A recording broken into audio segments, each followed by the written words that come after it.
और चलिए शुरुआत करेंगे इस वक्त की बड़ी खबर के साथ। बड़ी खबर आ रही है नोएडा से।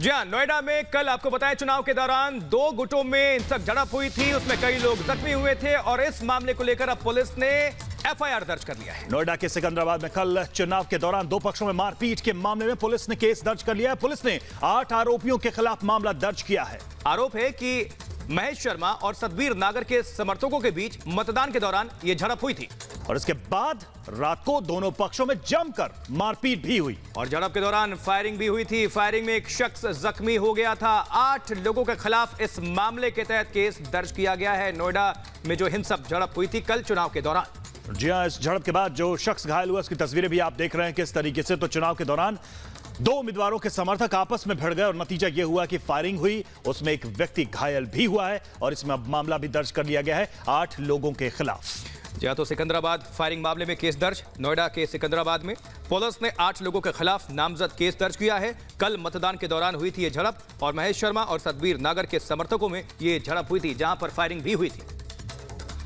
तो चुनाव में हिंसा की खबरें भी हैं और यह खबर नोएडा से है। वो आपके दूसरी टीम वालों ने गोली चलाई, वो मेरे आंख से होते हुए निकली है। फिर उनके बाद उसने पत्थर मारा है जिससे कि मेरी आंख कट चुकी है। अच्छा, तो गोली लगी आपकी आंख पे? गोली लगी है।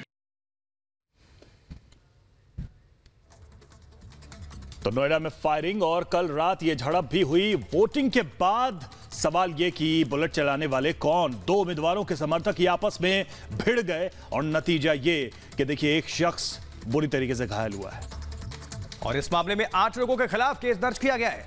कल मतदान था पहले चरण का। नोएडा में भी, गौतम बुद्ध नगर में भी मतदान हुआ और इसी में दो गुटों में ये झड़प हुई और झड़प इतनी बढ़ गई कि फायरिंग हो गई उसमें और फायरिंग में कई लोग जख्मी हो गए, जो तस्वीरें भी आप तक हम पहुंचा रहे हैं। और 8 लोगों के खिलाफ पुलिस ने इस मामले में केस दर्ज किया है।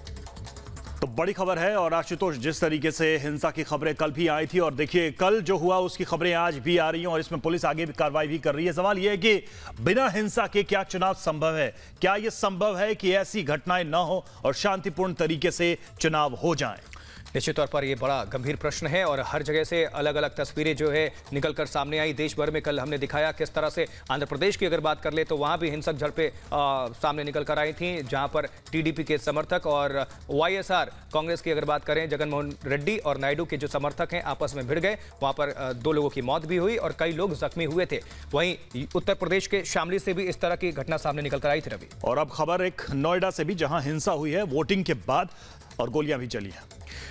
पीयूष का रुख करते हैं हमारे साथ हमारे संवाददाता इस घटनाक्रम पर ज्यादा जानकारी के लिए जुड़े हुए हैं। पीयूष, क्या कार्रवाई की गई है, क्या जानकारी है और कल क्या हुआ था? ऐसी क्या बात हो गई थी कि गोली चलानी पड़ी थी?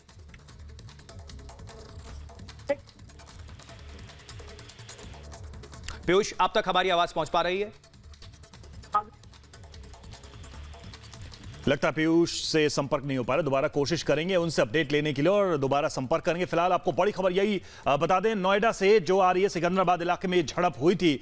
वोटिंग के बाद यह झड़प हुई है, जैसे ही खबर आ रही है और इसमें 8 लोगों के खिलाफ मामला भी दर्ज कर लिया गया है।